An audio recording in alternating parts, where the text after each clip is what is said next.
Live. Going live. Going live. Hey there, everybody, and welcome to the Android Central Podcast. It is episode number 168. I totally screwed up my breathing there. Can you believe that's a thing? You actually have to, pay attention to that? Oh, Anyway. I don't. It's episode 168 for Friday, January 17th, 2014. Welcome back to the show. Welcome back from CES. Well, Jerry wasn't there. We got Richard Devine with us, though, from the UK. Good evening, everybody. Good evening. Will you please tell people that Alex does still exist and he's okay and we still love him? Yes, I saw him on Tuesday. He does still exist. I think just maybe a bit of post-CES badness. You guys worked your butts off in Vegas, so I was like, take the week off. Why are you here? I've been ill all week. I need to do something. Okay. I'm sick of being asleep in bed. So. Fair enough. No, and Andrew Martinick's a little under the weather, and he worked his butt off last week too. So I got no problem with people taking the week off after CES. Wish I could. Tell you, I somehow, and I hate saying it out loud, but I somehow avoided the plague, and have been just reasonably normal. That's okay. MWC's coming. I know, right? Jerry Hildenbrand, everybody. What's up? So yeah, I mean, it was like, I can't believe that was only a week ago. And it was, man, you want to hear about another one of those flights home? Like red eyes, they're either really good and just easy and you sleep, or they're really just kind of crappy. And Vegas is only it's like 3 hours and maybe 20 minutes from Vegas to Atlanta. And we left it, I don't think we got out till a little after midnight. And, but it was one of those internationally configured 767s, so you're all laid back. There were actually massaging things in these seats. I'd never seen that before. Never had that. They're actually loud as hell and kind of annoying. But so it's like, oh man, so comfortable, gonna sleep, and then we leave late. And then the pilot wakes us up halfway into it. And he's like, yeah, it's gonna get a little bumpy. So everybody sit down, and then it's just storming the whole rest of the way in. Totally wasted. Not good wasted. Boy, you know what I mean. Yep. At least it was a considerably shorter flight home than ours. So. Yes. Yeah, you guys did Vegas to London, right? Yeah, direct. About just over 9 hours on the way back. So that was a good one. That's about that. I mean, that's the strange thing with the Great Circle, right? Is that's actually that's what the Great Circle looks like if you're watching the video.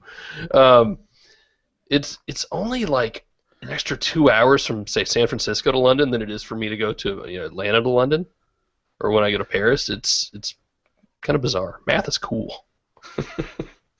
So what's going on? Should we maybe talk Android, because that's what we're actually here to do?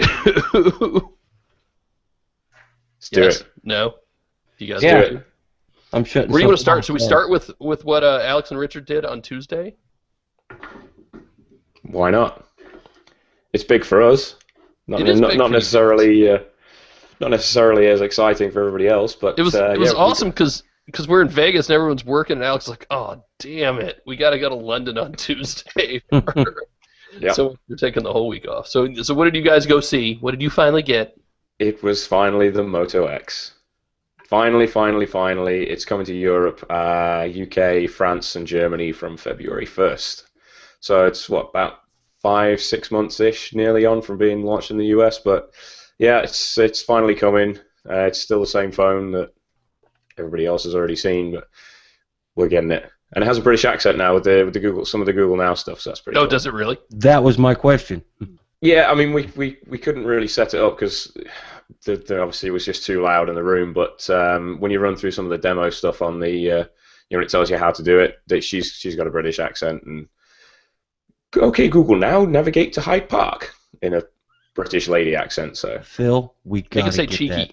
Make it say cheeky. Do it. I would, but it's Do it not now. out till February 1st. So we. We got to get that on the US version. I know, have right? to. I want it to call me the weakest link instead of Jerry. I mean, so it's the same phone. You don't get all the Moto Maker customization and stuff, but you do get a higher price. Yes, we do. Yeah, I mean we're kind of used to getting a higher price on everything anyway, so I'm not 100% surprised, but it's a little bit of a markup. I think what is it? Is it $350 or something off contract in the States at the minute? And we're getting it for £380, which is quite a lot more. That's like $2,000, I think. current exchange rate, it might well be.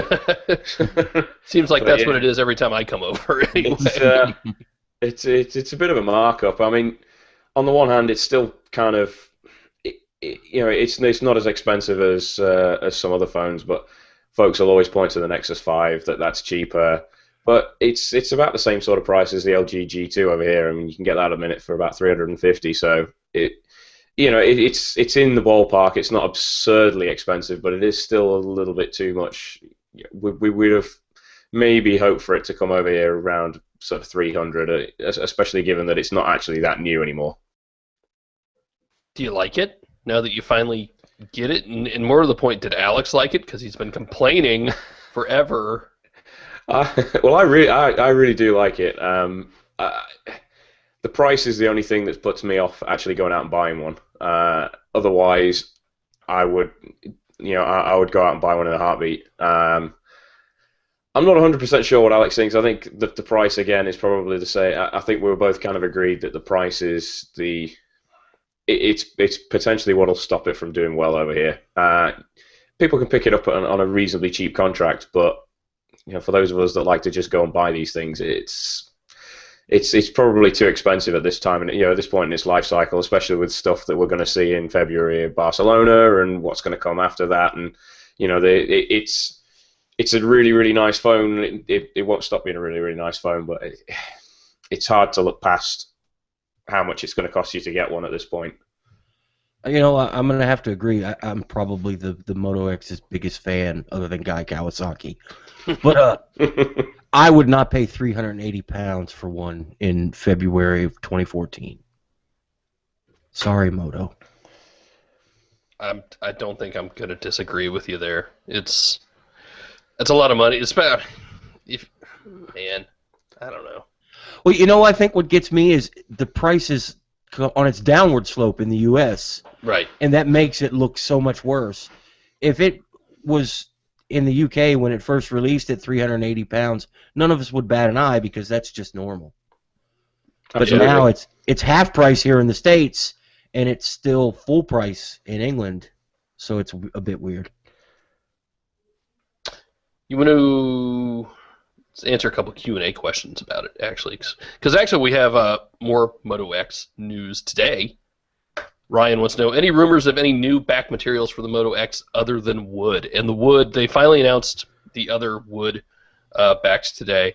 We've got teak, we've got ebony, and we have not rosewood, but walnut. And actually, now that I think about it, walnut is what the guy had. I had a meeting with a couple Moto guys in Vegas at CS, and I think one of them had the walnut, and it didn't click at the time.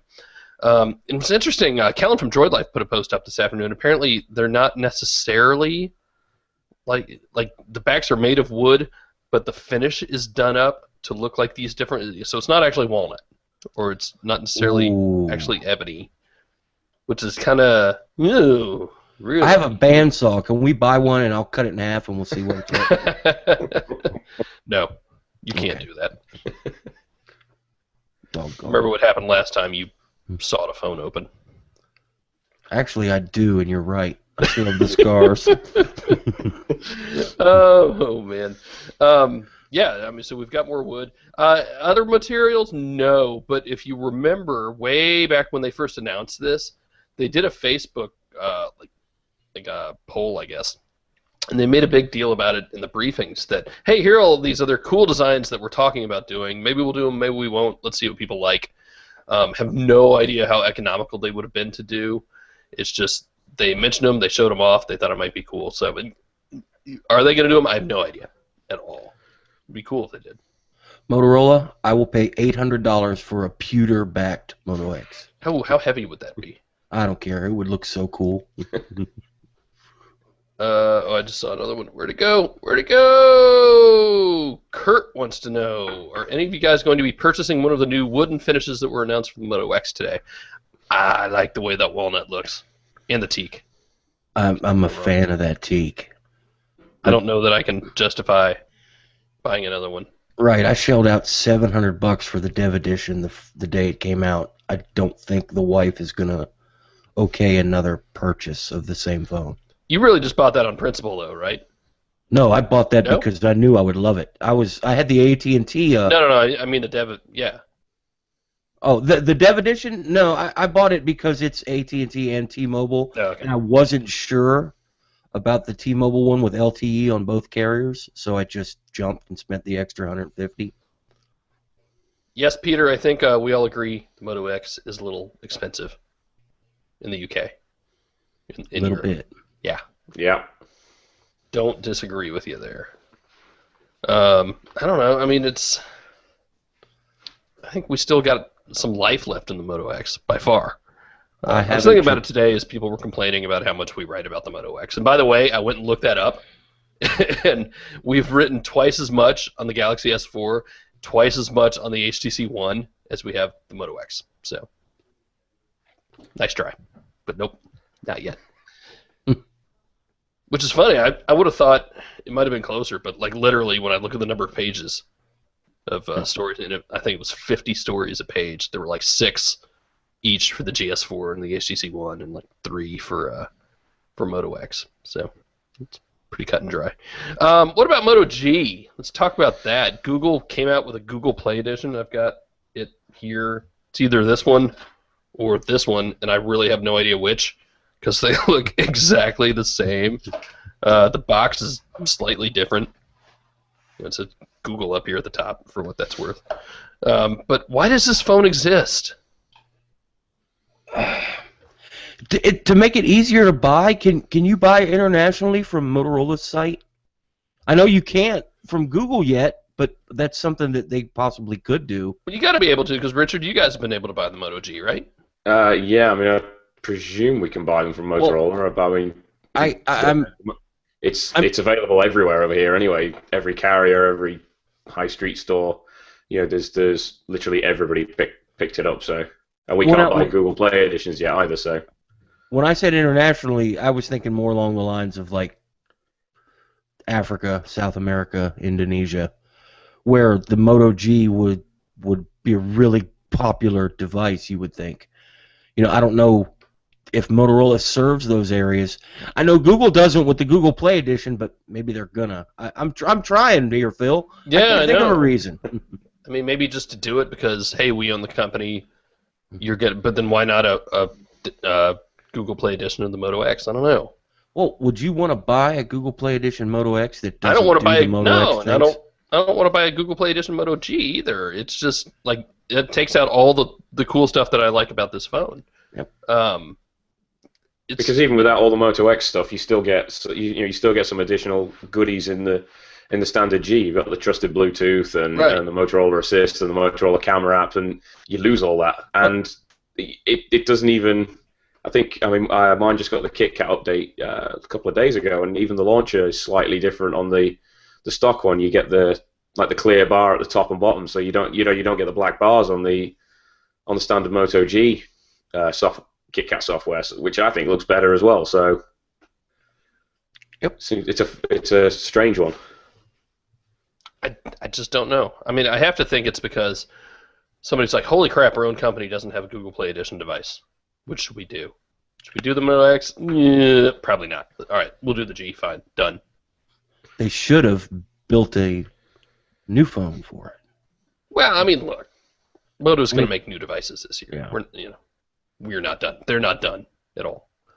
But I want a Moto X with that processor configuration completely stock. Take out all the stuff I love about the Moto X, but sell it for $249 through Google Play, which they can do with the Nexus phones. I would think they could afford to do the same, and that would be interesting to me. I tell you, for as much fun as we're having with Motorola right now, and the next year is going to be really telling. I think it's going to be really interesting to see what we get out of them, and to see if they can really start to separate from. I mean, God, HTC has been all but stagnant for the back half of the year, right? As far as like cool stuff goes. It's not to say they're not selling phones. I don't know how many, but I think it was really kind of obvious in the past couple of weeks. Very quietly, they give us this gold HTC One to look at, the Desire 300. By the way, the Desire 300 is kind of cool. Andrew was pleasantly surprised with that. and it's a low-end smartphone for China, but again, it's got that HTC design that's undeniable. Right? I mean, really nicely designed phone, and I played with it briefly. Not a bad phone by any stretch of the imagination. But it was in watching things editorial on other websites, it's like, oh, hey, look, here's another. I think Engadget saw it, got to play with the HTC One prototype, and we've seen those in the course of the frequencies thing I've done, and just in talking to HTC. But it's like they're working to keep their name out there as much as they can right now, even though there's no new product yet. I know we're getting close, and I know we're starting to see all these rumors and parts are starting to leak out, and I know everybody's starting to get a little excited again, and that's good. That makes me happy. I still love HTC as a company. I still think they make really good stuff.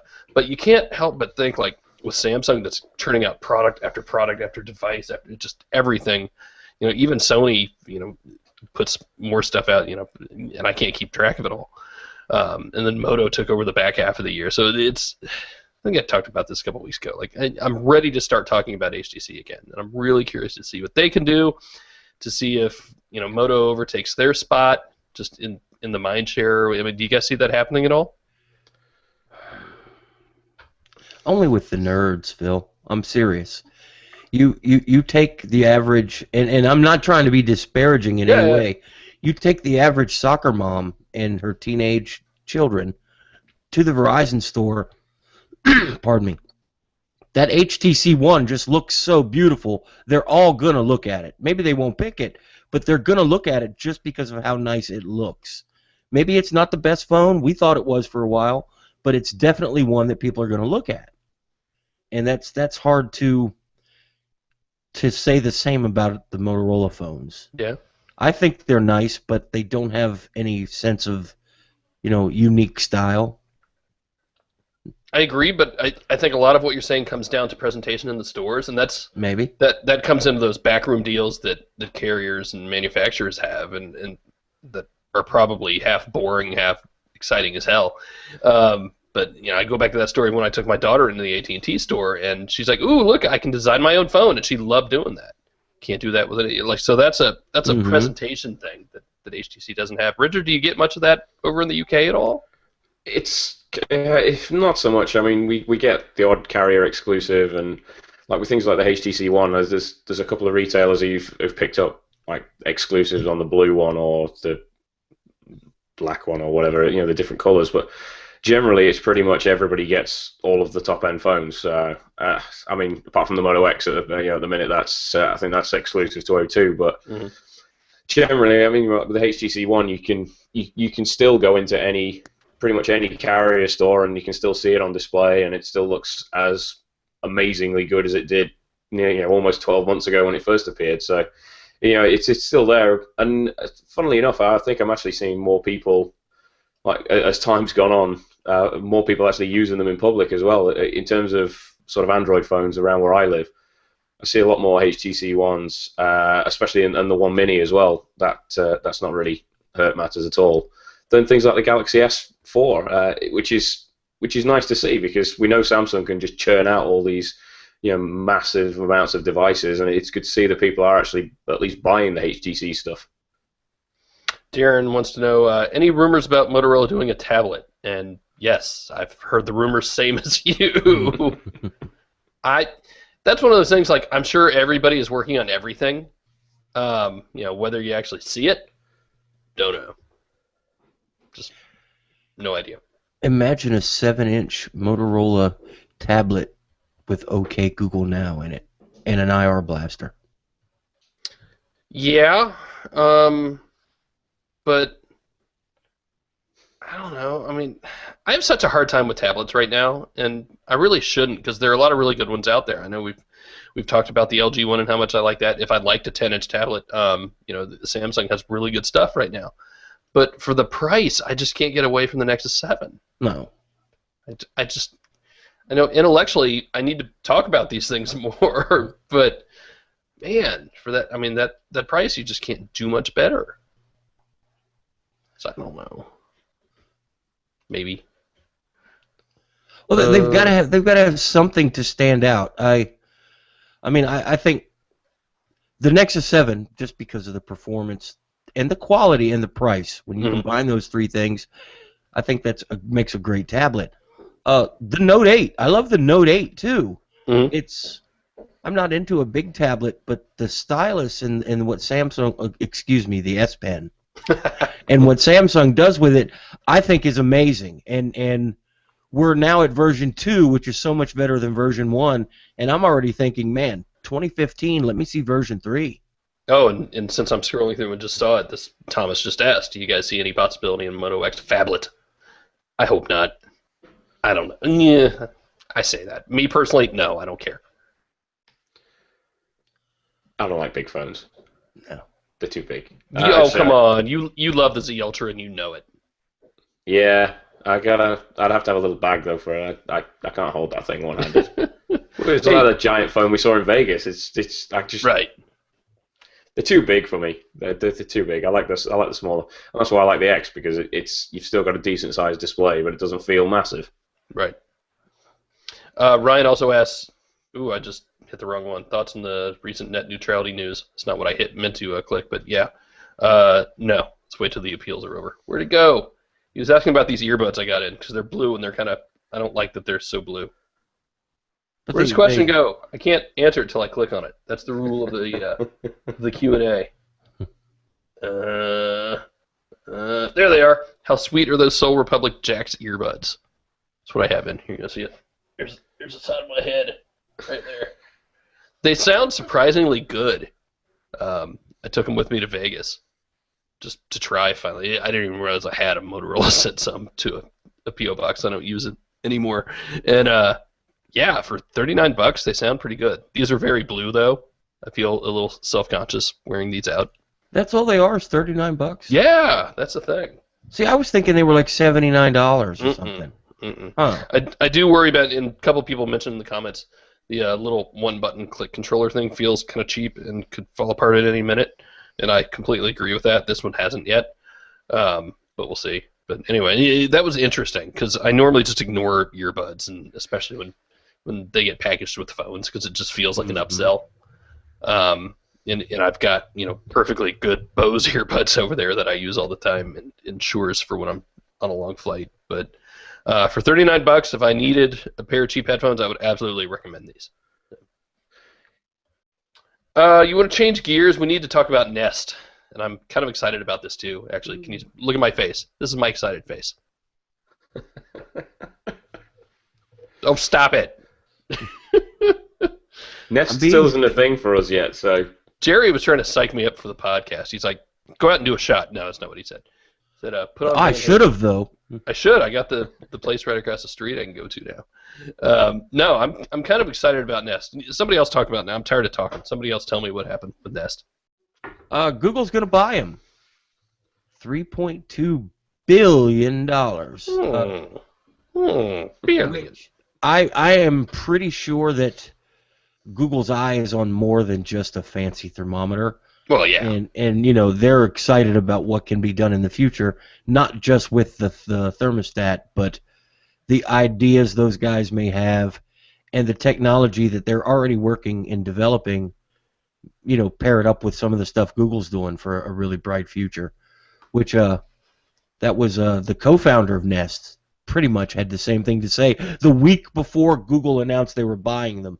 So that was, I don't know if that was planned or if that was just a fortunate accident.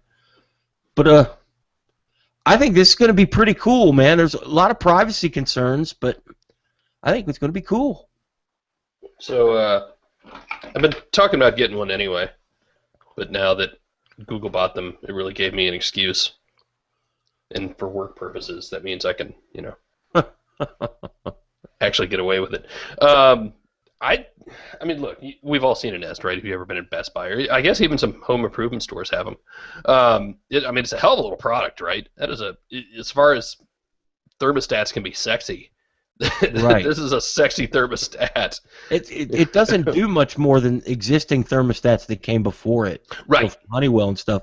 But my Honeywell programmable phone or thermostat looks like something a nerd would have. Exactly, and that's what I had before, and it was reasonably new. I got one you could program, and I never got around to programming it.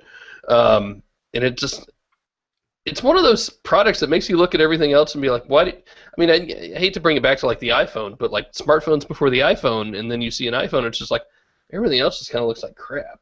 That's not 100% true with smartphones, but between Nest and just any other thermostat, and even I know there are some other nice ones that would work with Android and stuff, and they had one at Lowe's that I was looking at a couple weeks ago, but even that, it's night and day in the design, right? I mean, Richard, just beautiful. You got to agree with me there.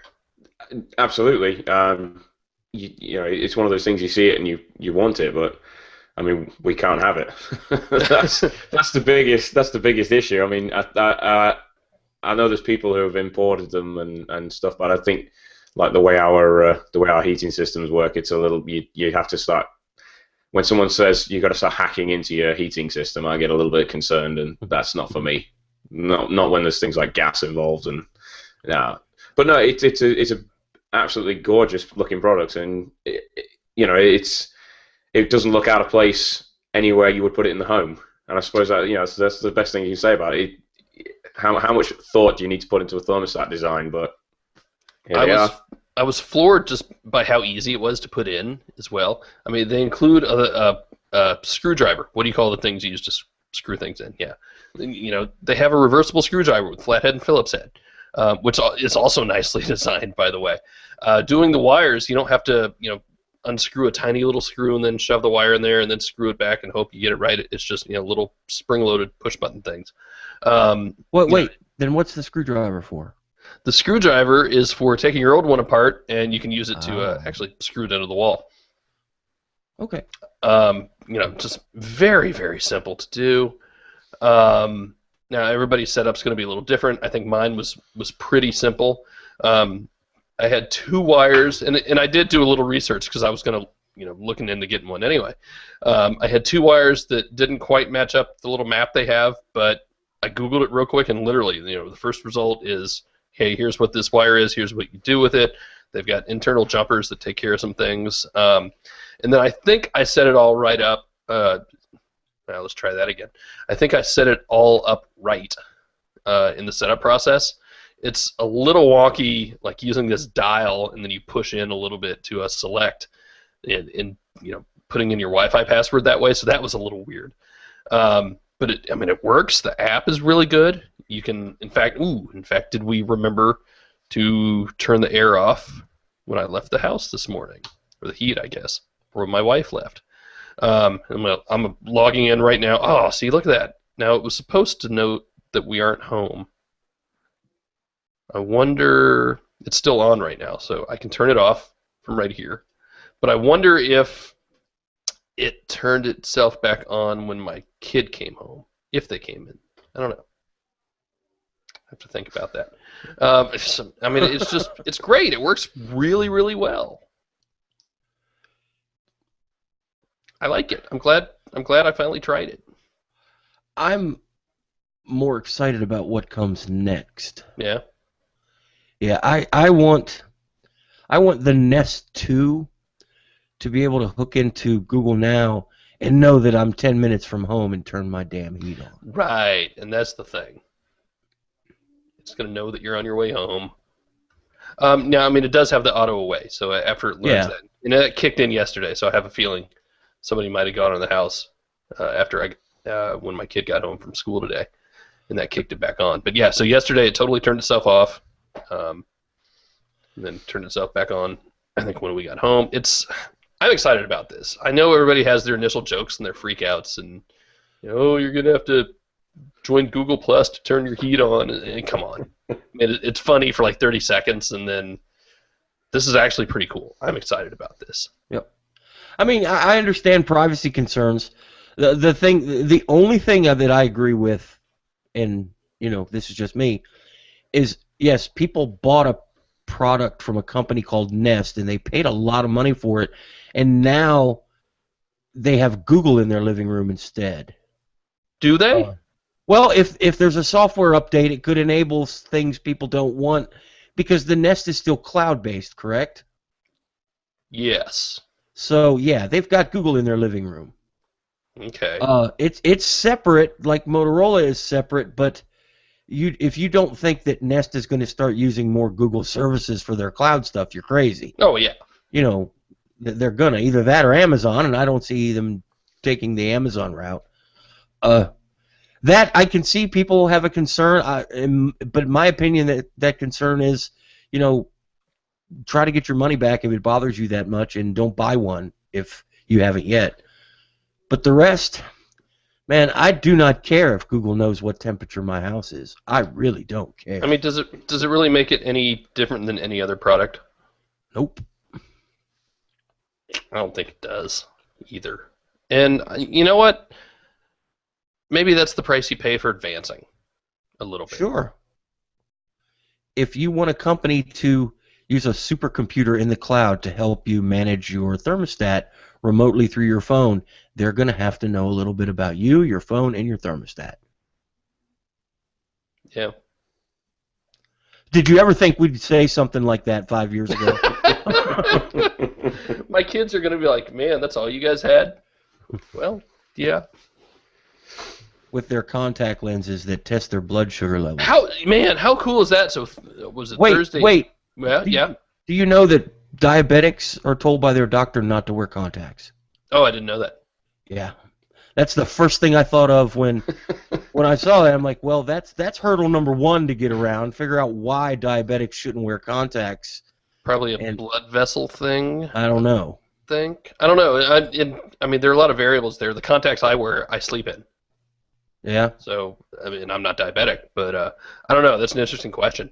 But, I mean, yeah, if you haven't seen, this one of those Google X moonshot things where they came up with these contacts that can check your blood sugar through your eyeballs and has this tiny little microchip on them, and it's pretty awesome. I thought what was really interesting was you didn't see the same sort of joking on Twitter, and maybe people are just tired. But, you didn't see the same sort of joking that we saw with Nest on Monday. God, that was just this week, wasn't it? Yep. Yeah, wow. You didn't see the same sort of joking, and then people kind of quickly forgot, even the joking I did see, they quickly forgot that Google said, we're not actually going to make these. That's not why we did this. It's not going to be Google Contacts. So I think that's something they should explore. Yeah.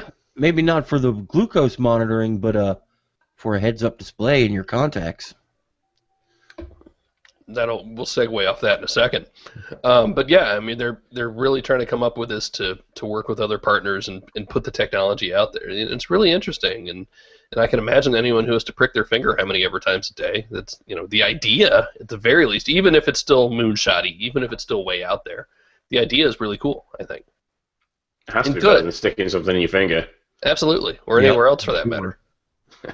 Although, I mean, I was thinking back to the very first time I put contacts in, just remember how awful it was. And the contacts have come a long way since then. I was like 12, probably a little older than that, but not much. And it's come a long way, so it'll be interesting to see. I'm excited. I'm excited for Nest. I'm excited for whatever comes next. I'm excited that everybody involved so far says, look, Nest is still going to be Nest. It's still going to be its own company. We're still going to do what we do. And I think Google's done so far, at least from my outside perspective looking in, I think they've done pretty well with Motorola. I think it's worth giving these companies a chance. When Yahoo buys Aviate and the first thing you see is, I'm uninstalling. Why? What's changed in the last 5 minutes? Absolutely nothing. Yeah. I think Yahoo will make Aviate better the same way that Google made Motorola better in some ways, and the same way Apple just bought a big technology company last week. Apple will make it better. These companies, fanboyism aside, they're making their acquisitions better is good for their bottom line. That's what they do. Well, Yahoo with the is it called News Digest? I think it's a US only thing anyway, but took a quick look at that last week at CES. I mean, I wasn't expecting Yahoo to have a massive booth showing off, and there the Aviate, those guys were there, and the News Digest, which come out of the Sumly acquisition. It's a really, really, really nice app. It's not necessarily something I would use, but it's really, really well done. Mm-hmm. I think Yahoo's somebody we all better pay close attention to for the next 3 or 4 years. Yes, I think they're finally putting some pieces together and are serious about it. I'm a little mad I didn't go to the Marissa Mayer keynote. I mean, we had 2 people there. We didn't need that much more. But yeah, I'm impressed. There's a lot going on there. So Google Contacts, and that kind of segues us into Google Glass today. I guess it was yesterday. That woman out in San Diego had her little traffic hearing. She was the one who got pulled over for speeding, was wearing Google Glass, and the cop cited her for that too. And oh my God, Google Glass is illegal to drive, and blah blah blah blah. And I wrote something on Google Plus at the time that said, reading this California statute, yeah, I think there's a really good argument that would say that you shouldn't be wearing this while you're driving. And we've had, I think, a few really good posts on our Through Glass series. Jerry did one. Russell Holly did another good one about distractions, and so did Paul O'Brien. And ultimately, they have these traffic commissioners, so maybe not a full-fledged judge. Call them whatever you want. Said, yeah, actually, this does violate this statute, I think, but nobody could prove that it was turned on. And I don't know if they meant like powered on or if the screen was on, or probably the screen, but maybe not. But nobody proved it, so we're throwing that out. And oh, by the way, couldn't prove that you were speeding, so we're throwing that out as well. Sounds to me, and I don't know this 100%, sounds to me like the cops just didn't show up for the hearing, which is not unheard of in traffic. I've been lucky. Yeah. If you contest it and the cops don't show up, guess what? It sounds like that's what happened. I mean, look, this is not the West Memphis 3. Nobody killed anybody here. This is traffic tickets we're talking about. We're not setting precedent here, I don't think. And in fact, the woman's lawyer said as much in the press conference. In fact, she recorded it using Google Glass, and that was interesting. You see her walking out and just starting the thing with it on. Fandroid was there, so you could see it from the other angle as well. Edgar was there. That was cool to see. But yeah, I mean, even the lawyer said, look, there's still legislative issues that have to happen here. The law wasn't written with Google Glass in mind. There's still a lot of work to be done, and we're going to have more of these. So yep. I completely agree. It's not over, and I really hope we can all not freak out every time this happens. Part of me wanted her to lose and appeal and make this a big enough deal that the legislation needs to be looked at now. They're going to have to do it sooner rather than later. And that's what I said. Like, the tech moves fast. The legislation won't move anywhere near as fast. It's... I'm back and forth. Anybody that's had a chance to use Google Glass or uses them and has them, you know that there are some things that would be absolutely perfect for the car. Mm-hmm. But there is a lot of stuff that should not be done for the car. And that stuff has to be sorted out on Google's end, and then the courts have to get involved to make sure that it's done satisfactorily. I don't want somebody hitting my neighbor's kid because they were playing with Tumblr on their glass. I just don't want that to happen. Right. But I want to be able to use heads-up display for navigation. I want both of those things to happen, and I have no control over it, so the people that do, I want them to get together and make it. Why do I have 2 Richards here? What are you doing? Oh my God, there's 3 of them! It's the British invasion. Google just totally hates me. I don't know what it is. It just keeps saying you're broadcast. Every time I touch it, I'm just going to leave it. It says you're broadcasting and do something. And what do you do? All right, now I'm down to 3 of you instead of 4. It's a 5th column. Keep coming. Let's go through some more Q&A questions. Brian wants to know, will T-Mobile sell to Sprint? Don't know. I saw a headline coming out of CES at that press conference, and by the way, that was an awesome press conference. I mean, I know it's easy to kind of fall into the John Legere spell and do his very, amicable, like, get well. That's probably not the right word for him. Well, it depends on who you work for. Yeah, I guess so. But, it's fun to watch, and I think it's easy to get caught up in that hype of what he's saying. I still think it's very important to do the math when you're talking anything with carriers and plans and stuff. But I saw a headline come out that said, John Legere doesn't deny that Sprint is trying to buy T-Mobile. It's like, whoa, wait a minute, because I heard the question and I heard him give a non-answer, which is all you're ever going to get out of a question like that. So I don't know. Jason wants to know, what's your favorite Android tech from CES? I don't know, Richard. You answer that for me. Oh, there was so much. Actually, kind of think one of the coolest things was the latest version of that Android oven that we saw first time last No, I year, didn't. and Yeah, I didn't get to see it. You Yes. they've got an updated version this year. It's like a range. So you've got the oven and you've got a range as well. And the Android stuff's still a bit kind of half baked, but it's cool. It's expensive, but you can set the oven to preheat from your phone, and that's kind of cool. Kind of ties in with like all the Nest stuff, like the home automation and the connected home and the Internet of Yes. Things, and it's we see tablets every week. Jerry's Let's see excited something about different. this. Yes, it's step one to okay Google, bake me a pie. That's when the day I can do that and it works, I'm done. I keep hearing dings. Is Richard coming and going again? Dude. Google really hates me.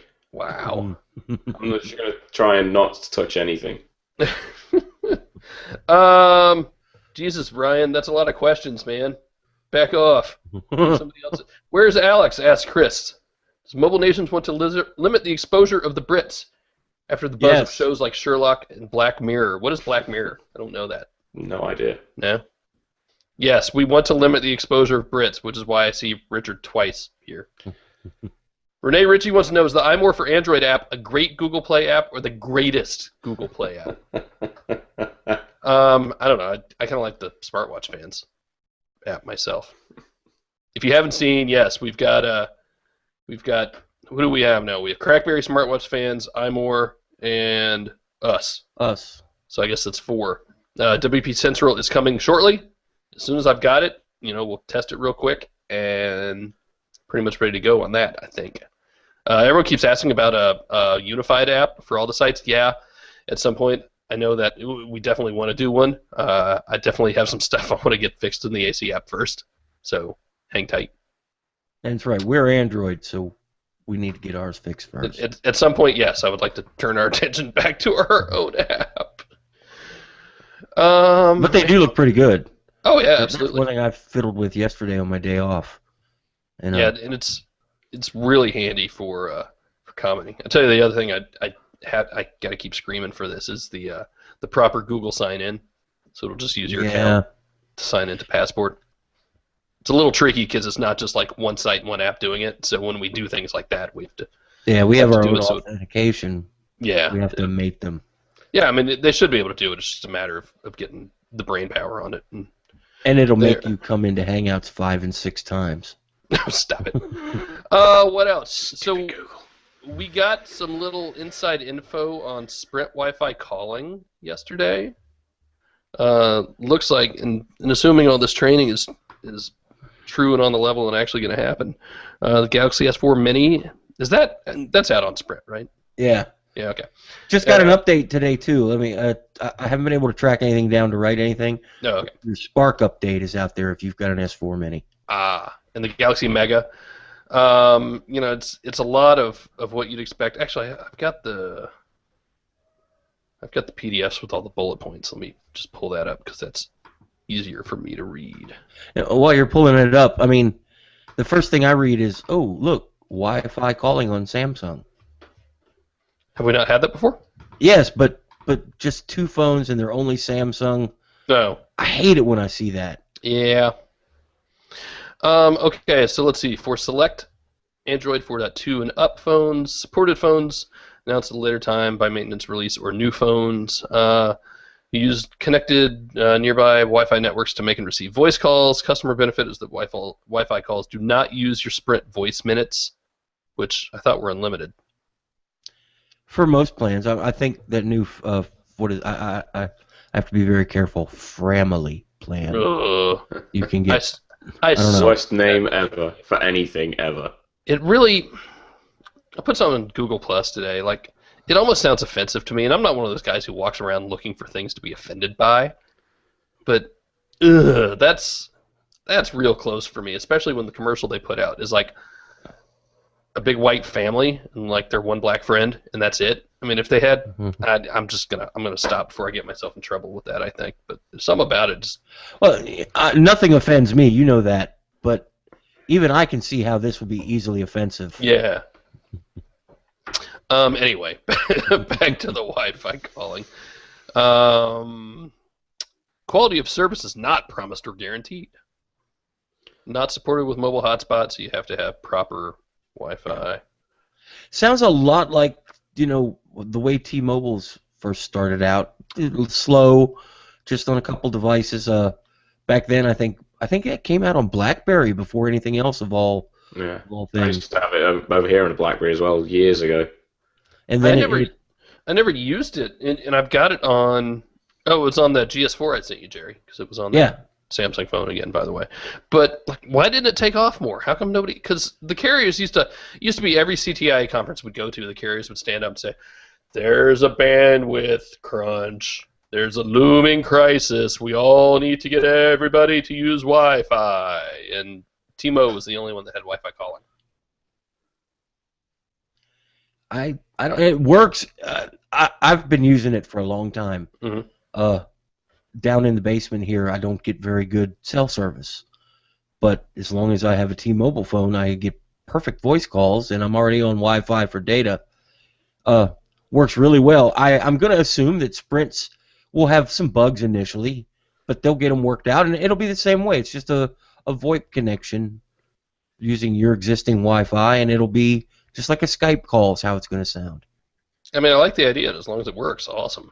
Yep. But and Sprint has some issues with their network in some places that they're working on. This is a really good product at a really good time to bring out. That's why I want to see it on more than just 2 Samsung phones. Work out a universal app that they can plug in every phone and make a lot of people's lives easier. Right.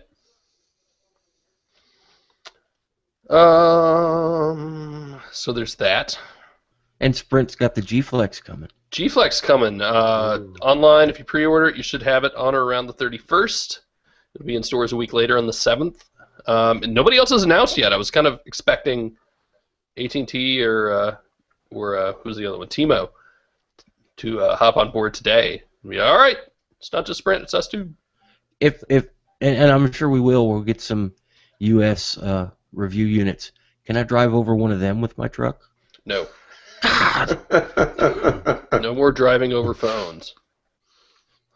I'm not allowed to cut them in half. I'm not allowed to drive over them. You're the I worst know. boss ever, Phil. Sorry. Yeah, I'll be curious to see what you guys think of it. Yeah, It's is what it is. expensive. It's what I don't know how much it is over there, but over here it's you want to talk about an expensive phone, and that's one of them. Maybe like this time in 2 or 3 years, we'll all think curved phones are normal. Well, I'm interested in it. I really like the Nexus S because of the slight curve on the screen, because I do talk a lot on the phone. No, this is way more pronounced. Maybe you'll love this. This is Big way curve. more pronounced. You know what else I'm excited about this week? And I want it now, but I don't want to use Canary enough full time to get it. Is Google Now on the desktop? It's pretty awesome. Yeah. Should I see if I can put it on here? Will it work? I wouldn't try installing Screen Canary share. while you're on a Hangout. No. I've already got Canary on here. Well then, yeah, do it. I'm gonna try to screen share. Look, there it is. Let's see if can I open it up. Will it work? There it is. Chrome notifications. How cool is that? Look at that. I have a package. Oh, wait, I already have that. And it always shows BlackBerry stocks. I've noticed that It as does well. always. It showed HTC for me the other day, which was kind of cool. All right, how do I turn this off? Hit the button again. There you. All right, I'm back. I'm excited about that. That's really cool. I'm trying to think why I'm excited about it though, because I already know what the weather's like. I know how to get to my office and home. Yeah, some of the mobile stuff isn't going to be, and you picked the biggest two, the weather and navigation. Those aren't, but the things where it finds updates to news that you searched on, and the stock prices, package shipping. That's easier to do from a computer. So if you're at a computer, you can get that information. I think that's a good thing. I'm excited about that. I think it's going to be really cool. And again, just kind of the beginning, right? Yep. I just hope it's on Chrome OS. It's its own app, and I can just open it up as its own little window. Yeah. Chris wants to know, do you think Google will do anything with Nest at Google I/O or really keep them separate like they do with Motorola? I think it'd be really cool to see everybody at Google I/O get a Nest. Get hacking. Huh? Get developing for this, boys and girls. Right. No, I don't know. I mean, I'd like to see them be able to buy companies and keep them separate. Yep. You know, insofar as daily operations goes, that doesn't mean you can't. You know, and I have no problem with them using my data. And I also don't believe for a second when a company says we're only going to use your data to make our product better, that means that they won't share it with the company that owns them. Now, I'd like to see some transparency there, I think. I'd like to see them say, all right, we're going to start feeding this back to the mothership. Here's what we're going to share, and here's why. But the minute you start being transparent there, people flip out on the internet over your privacy policy. So I can see why companies aren't transparent. Agreed, and you're also going to see class action lawsuits when that happens. Yep. Which is why they can't say anything and don't say anything. I get that, and it sucks. But you know, in an ideal world, that's what I'd love to see happen. Phil, talk about. There's another question there about the Nokia Normandy. Mm-hmm. Talk about that so people can stop saying that word to me. Oh man, so that's that Nokia device that's running Android. You know, tell me what the next sentence is. That's got a different UI on it, and I mean, it looks like if and when this thing comes out, it's going to be a replacement for Asha. If anybody's ever used an Asha phone, they will not. Well, especially if they're listening to this podcast, they're not going to be excited about it in any way. This is a, you know, the Asha. I mean, I brought an Asha phone back from Nokia World that I went to a few months ago. And all right, so explain to us what it is. It's the simplest terms I can put it. It's kind of the next step up from feature phones. It's not quite kind of, you know, like a fully fledged smartphone, but you've got apps. You've got kind of, you know, you've got things like WhatsApp and Facebook and Twitter and all those kind of things. So it's kind of like a baby smartphone almost. It's for emerging markets. The Asha line is targeted at you know, the developing markets because they're really, really cheap.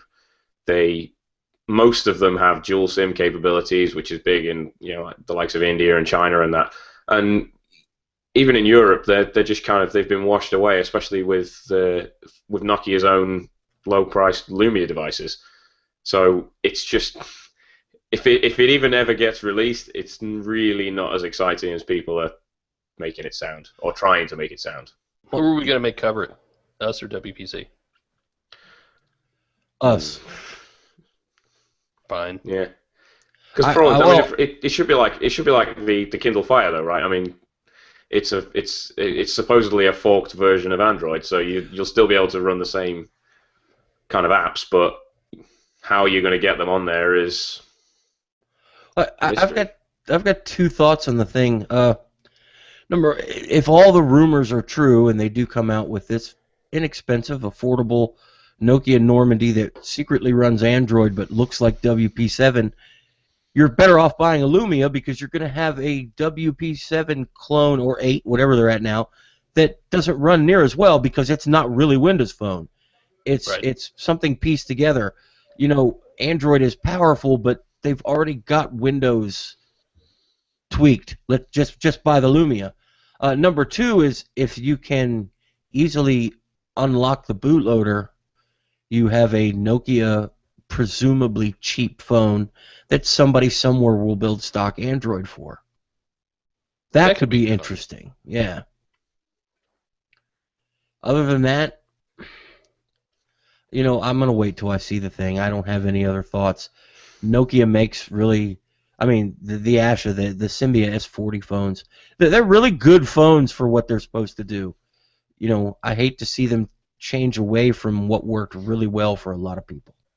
I think it's just weird for me to keep hearing people say forked Android like it's not Android, but it is, and that's just the misunderstanding of. Yeah, you've got two camps there about forking stuff. To me, if you take the code, you change it, don't push your changes back to everyone else, you fork the code. That doesn't mean that it's not what it was when you started. It's just been changed a little. Right. You know, I mean, the big difference is has access to Google Play, doesn't have access to Google Play. For me, that's the big difference.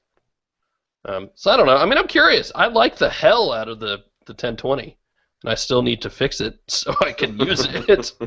I got a SIM card tray stuck in there. Man, that's the other thing I want to see happen in 2014 is no more whatever. Start at the bottom. Just nano SIMs all the way. We can't get much smaller, right? So we might as well. Right. Yeah, hopefully Europe will make it against the law not to use them like they did with chargers. That would be sweet. Shinyi asks, Phil, you seem so high def. What's your skincare secret? You know what my new secret is? It's this. It's light on, light off. There's the office with I mean, there's a light on over here, and I got to close the window because the sun just glares in here in the afternoon, and it's hot as hell.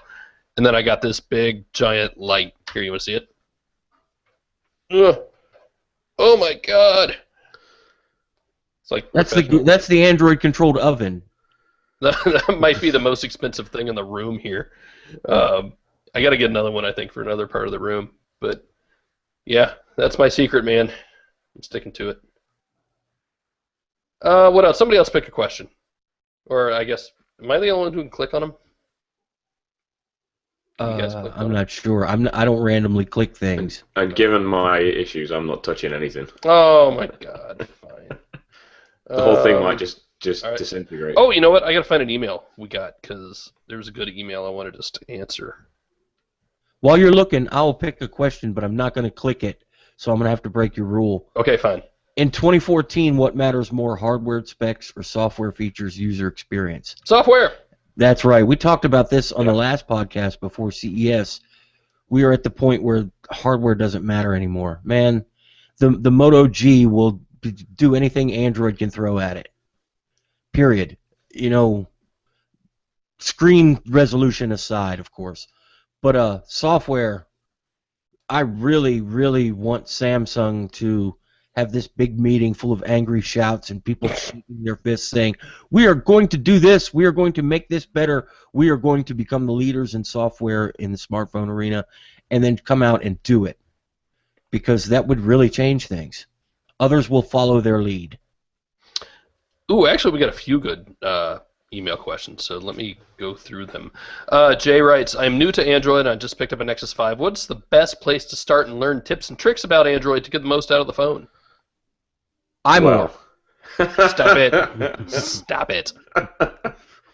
You can't have an AC app on iPhone, remember? So I know. That's the other thing everybody keeps asking, and we've tried. They keep rejecting any app that says Android Central in it. So,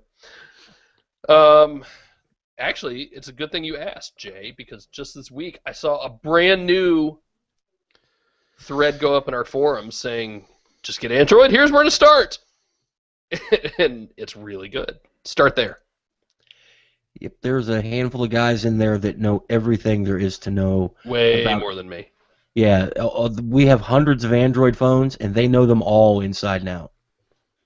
In fact, start with them. Leave me alone. Bug those guys.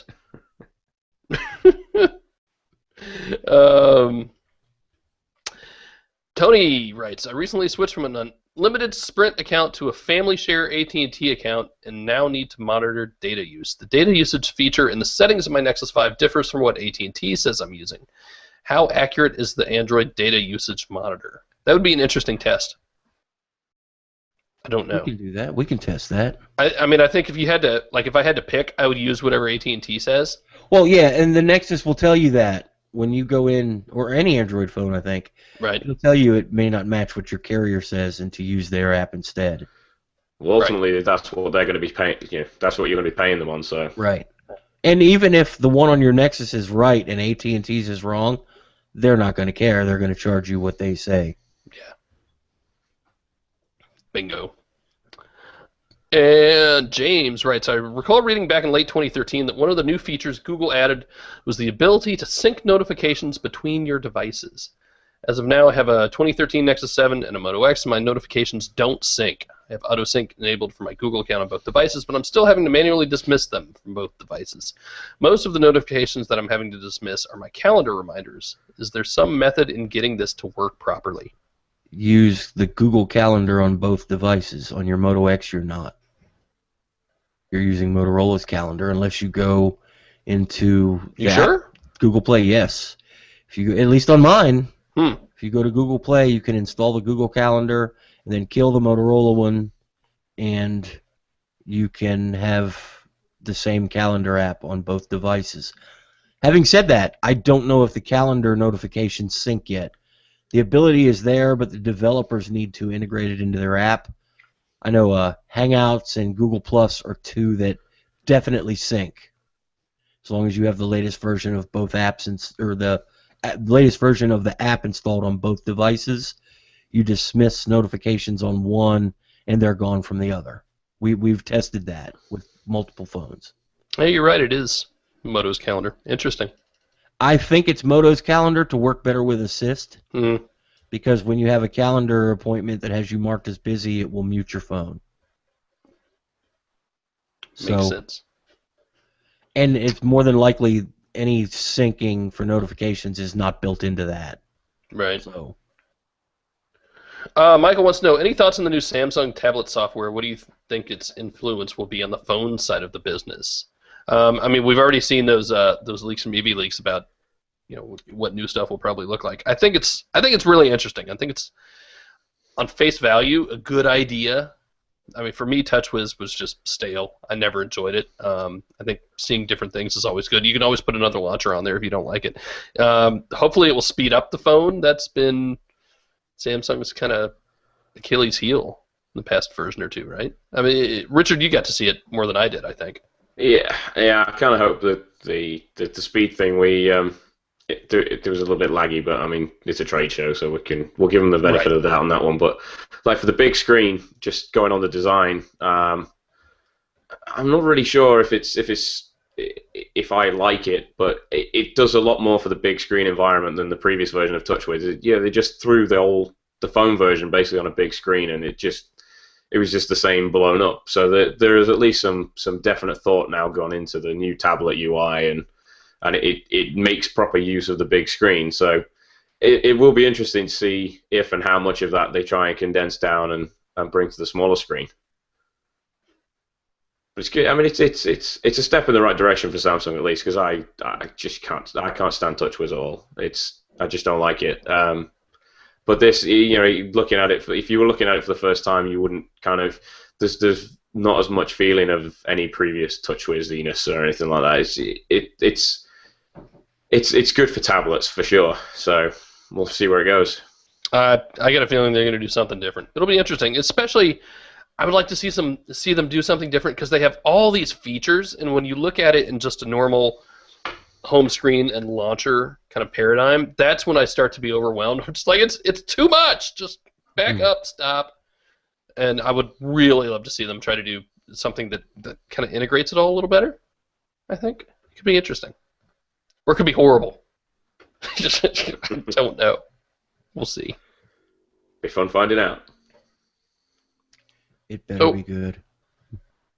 I'll be disappointed if it's not just great. Yeah. So I think that's it. I think we're done. I think I'm done. You guys can keep podcasting, I guess, if you want. It's late. Well, it's late for me. It's late for you. Let's let Richard go to bed.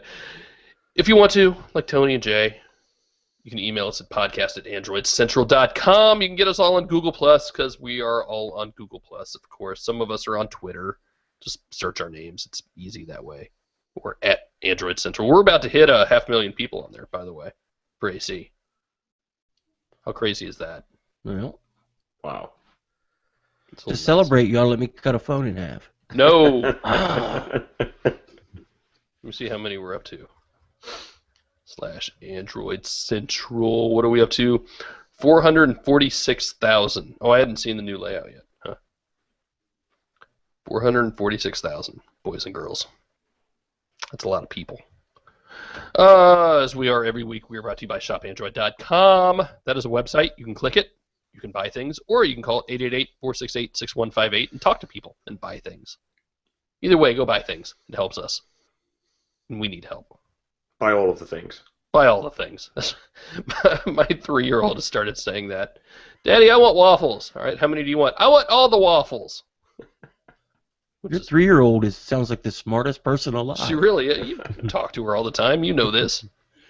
Oh, buy all. I kind of want all the waffles. I know, right? Buy all the things. All right, that's it. I think we're out. We'll be back next week, right? We'll be back next week. Somebody Yeah. will.